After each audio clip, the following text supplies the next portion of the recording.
Eversmile New Jersey, 1989 film starring Daniel Day-Lewis. It's a small indie film that tells the story of Fergus O'Connell, a traveling dentist who traverses Patagonia on his motorcycle and promotes dental health, partly by giving lectures, partly by handing out free toothbrushes, partly by setting up a mobile shop and treating people in the villages that he passes.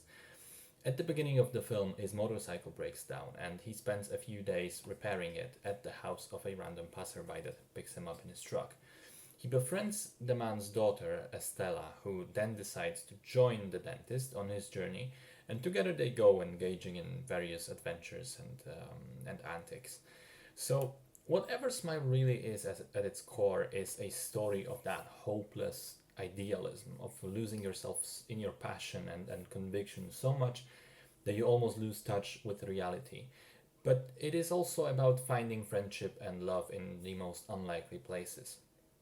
Now, when I put it like that, it sounds quite interesting probably, but unfortunately the movie is much worse than its description.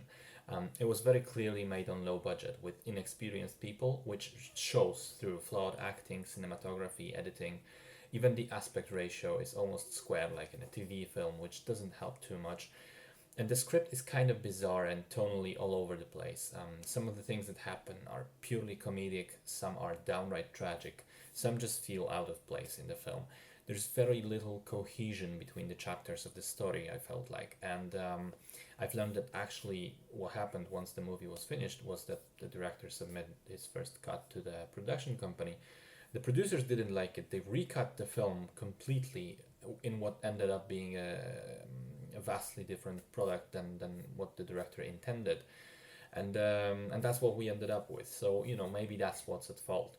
But regardless of the underlying cause, though, we have to look at the finished product, and that I'm afraid is not a good film.